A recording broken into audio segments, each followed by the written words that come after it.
प्रकाश की परावर्तन की घटना में आने वाले पद। तो प्रकाश का जो होता है परावर्तन, प्रकाश का देखो, प्रकाश वैसे लाइट के बारे में हम लोग पढ़ रहे हैं, तो इसमें जब कोई, सुन लो ध्यान से, इसमें जब कोई प्रकाश किसी सतह से टकराती है तो वापस लौटती है, क्या होती है?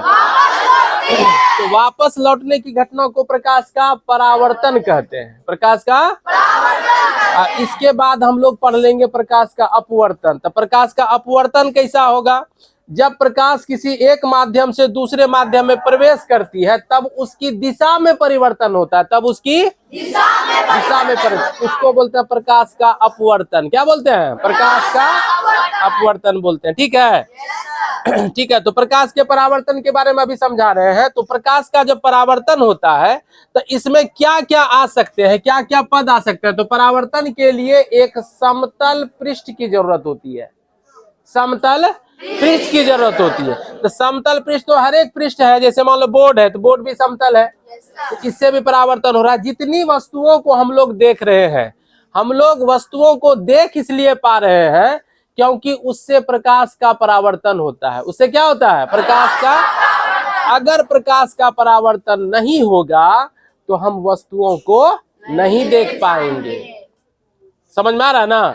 तो वस्तुओं को देखने के लिए प्रकाश का परावर्तन का होना बहुत जरूरी है। ये घटना, बिना प्रकाश के परावर्तन की घटना के हम किसी भी वस्तु को देख नहीं सकते। ठीक है, तो लेकिन सबसे ज्यादा परावर्तन कौन करेगा? जो सबसे ज्यादा चिकनाहट वाला पदार्थ हो। तो आप से देखिए, आप सबके घरों में आईना है ना, दर्पण, आईना को दर्पण या मिरर कहते हैं। तो वो इसको छुबिएगा इसे, तो छूने के बाद, स्पर्श करने के बाद लगेगा पूरा एकदम समतल है, चिकनाहट है कि नहीं? रहता है कि नहीं? बोलो। तो उससे सबसे बढ़िया रिफ्लेक्शन भी होता है, परावर्तन भी उससे अच्छा होता है। तो टटिया है, दीवार है, कोई भी वस्तु है, तो उसके द्वारा भी परावर्तन होता है, उसके द्वारा भी परावर्तन होता है। जितना अच्छा परावर्तन दर्पण के द्वारा होता है उतना अच्छा परावर्तन जो और किसी वस्तु के द्वारा नहीं होता। समझ में आ रहा है ना? ध्यान यहाँ दो है लड़का, यहाँ ध्यान दो। तुम कहाँ देख रहा है? ठीक है, तो हम ले लिए हैं एक समतल दर्पण। क्या ले लिए हैं? तो इसको बोलते हैं प्लेन मिरर, समतल दर्पण, प्लेन मिरर ले लिए हैं, समतल दर्पण, प्लेन मिरर ले लिए हैं। समतल दर्पण में देखिए, अगर मान लिया जाए कहीं टॉर्च से, बल्ब से, सूर्य का प्रकाश, कहीं से भी रोशनी इस पर आएगा तो क्या यहाँ टकराने के बाद यहीं रह जाएगा? कब? वापस लौट जाएगी, है ना? सबको पता है कि टकराने के बाद यहाँ रहने वाला है नहीं, तो लौट जाने की मतलब जिस दिशा से आया उसी दिशा में लौट गया। ये नहीं कि आर पार हो गया, आर पार नहीं हुआ, जिस दिशा से आया उसी दिशा में क्या हो गया? लौट हो गया। तो यहाँ पर एंगल भी मायने रखता है, एंगल के बारे में थोड़ी देर में आपको बताएंगे।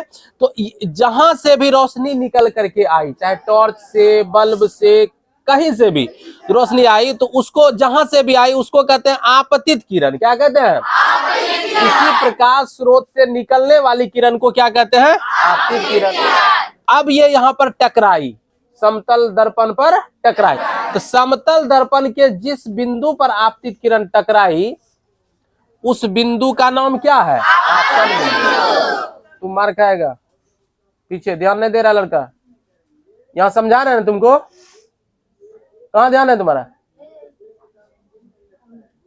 यहाँ ध्यान दो, यहाँ जो बता रहे हैं उस पर ध्यान दो, फिर क्वेश्चन पूछेंगे हम, तुम्ही से क्वेश्चन पूछेंगे, याद रखना। तो आपतित किरण समतल दर्पण के जिस बिंदु पर टकराती है, आपतित किरण समतल दर्पण के जिस बिंदु पर टकराती है उसको क्या बोलते हैं? आपतन बिंदु। अब बोलो रे, टकराने के बाद यहीं रह जाएगी? लौटेगी वापस। तो लौट कर वापस लौटने वाली किरण को क्या कहते हैं? परावर्तित किरण। समझ में आ रहा है? किसी प्रकाश स्रोत से निकलकर समतल सतह पर टकराने वाली किरण को आपतित किरण कहते हैं। इंसिडेंट रे, क्या कहते हैं? इंसिडेंट रे कहते हैं। ठीक है, और समतल सतह पर टकराने के बाद वापस लौटने वाली किरण को परावर्तित किरण कहते हैं, यानी रिफ्लेक्टेड रे। क्या कहते हैं उसको? रिफ्लेक्टेड। और समतल दर्पण के जिस बिंदु पर आपतित किरण टकराती है, समतल दर्पण के जिस बिंदु पर आपतित किरण टकराती है उसको आपतन बिंदु कहते हैं। आपतन बिंदु, point of incident, point of incidence, हाँ, जहां पर टकराती है, जिस पॉइंट पर, जिस बिंदु पर टकराती है उसको आपतन बिंदु कहते हैं। समझ में आ रहा है ना? उसके बाद देखिए 3 चीज हो गया, आपतित किरण, परावर्तित किरण और आपतन बिंदु। ठीक है, अब देखिए आपतन बिंदु पर, आपतन बिंदु पर डाले गए लंब को अभिलंब कहते हैं।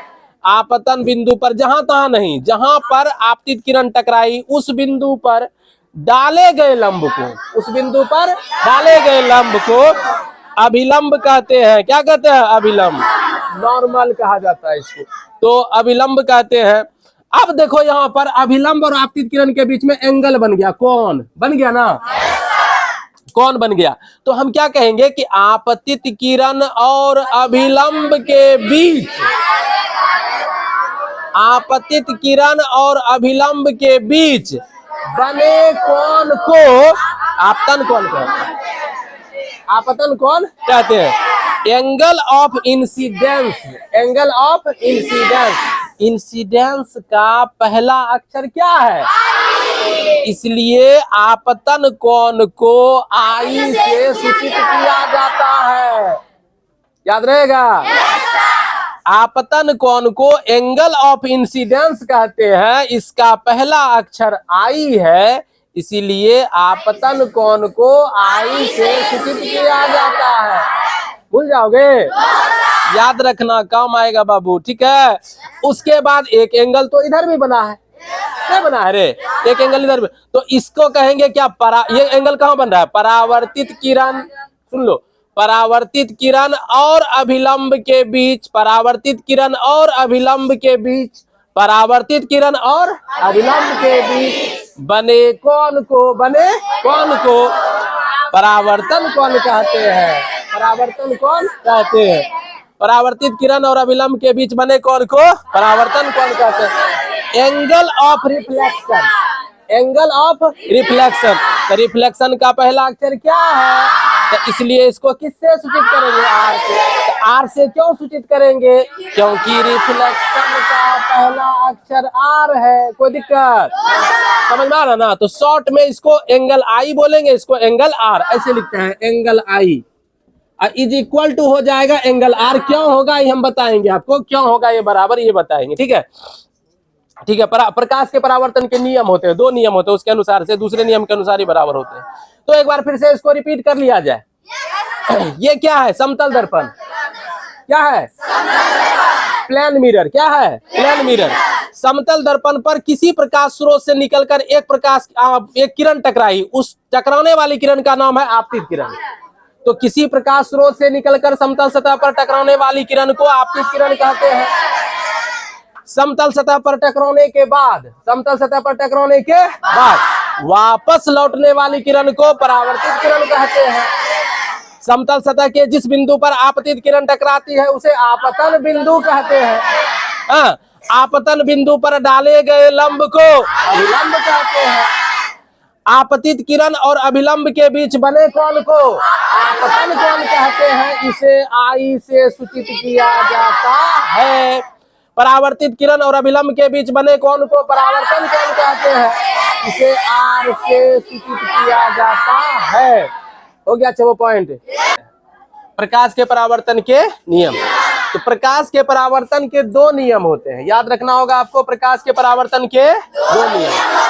प्रकाश के परावर्तन के कितने नियम होते हैं? 2 नियम। 2 नियम होते हैं।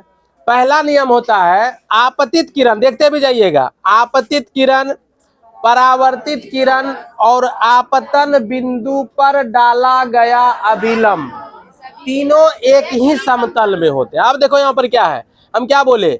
आपतित किरण, परावर्तित किरण, आपतन बिंदु पर डाला गया अभिलंब, तीनों एक ही समतल में होते हैं। देखो यहाँ पर ध्यान से, आपतित किरण यहाँ आया, परावर्तित किरण यहीं से गया रे, उसके बाद आपतन बिंदु पर जो अभिलंब डाले हैं वह भी तो यहीं पर है।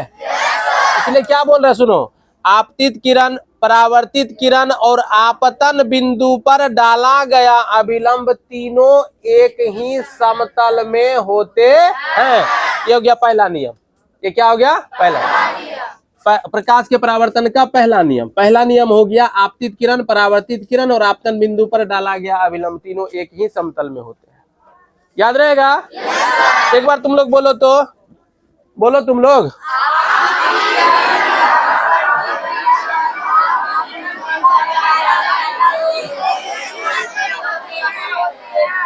नहीं याद हो जाएगा?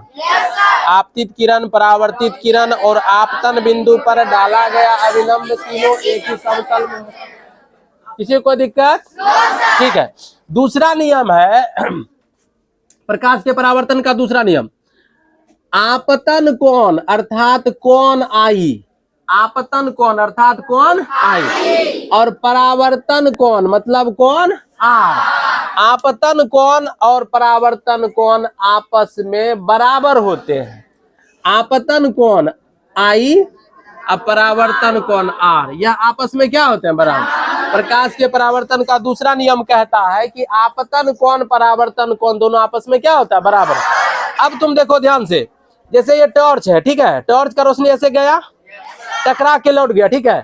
अब तुम सोचो वह टॉर्च तुम्हारे हाथ में है, तुम्हारे हाथ में है, तुम टॉर्च को क्या करते हो? यहाँ के बजाय यहाँ ले आते हो, मतलब यहाँ से इस पर मारते हो फोकस, यहाँ से। तो जब तुम यहाँ से इसको फोकस मारोगे तो इसका लौटना भी ऐसे हो जाएगा, होगा कि नहीं होगा? सोचो, अगर यहाँ पर तुमको समझने में दिक्कत हो रहा है तो ऐसा सोचो कि टॉर्च को हम एकदम अभिलंब पर ले आएंगे। कहाँ ले आएंगे? अभिलंब, मतलब ऐसे नीचे में आईना रखा हुआ है, उस पर ऐसे सीधे टॉर्च जला रहे हैं, ऐसे सीधे जला रहे हैं, तो क्या होगा? वहां से टकरा करके टॉर्चे के मुंह में घुस जाएगा रोशनी, नहीं घुसेगा? या ऐसे अगर सीधा रखेंगे तो वहां से टकरा करके टॉर्च के मुंह में ही रोशनी घुसेगा, घुसेगा कि नहीं? ऐसे अगर टॉर्च को रखेंगे तो यहाँ से क्या होगा? रोशनी इससे रिफ्लेक्ट होकर के सीधा वापस लौट जाएगा। समझ में आ रहा है ना? थोड़ा तिरछा करेंगे तो उधर भागेगा, उधर चला जाएगा, फिर और तिरछा करेंगे तो उधर जाएगा, और तिरछा करेंगे, यहाँ कर देंगे तो ऐसे जाएगा। तो ये क्या होता है ना, आपतन कोण जो होता है वह परावर्तन कोण दोनों एक साथ बदलते हैं, दोनों एक साथ बदलते हैं, साथ साथ बदलते हैं। अगर ये छोटा होगा तो यह भी छोटा हो जाएगा, ये बड़ा होगा तो यह भी क्या हो जाएगा? बड़ा। जितना बड़ा आई रहेगा उतना ही बड़ा क्या रहेगा? मतलब जितना बड़ा आपतन कोण रहेगा उतना ही बड़ा क्या हो जाएगा? परावर्तन कोण हो जाएगा। किसी को दिक्कत? अरे समझ में आ रहा है ना? तो प्रकाश के परावर्तन का पहला नियम है आपतित किरण, परावर्तित किरण और आपतन बिंदु पर डाला गया अभिलंब तीनों एक ही समतल में होते हैं। दूसरा नियम है आपतन कोण अर्थात कोण आई और परावर्तन कोण अर्थात कोण आर, यह दोनों आपस में बराबर होते हैं, यह दोनों आपस में बराबर।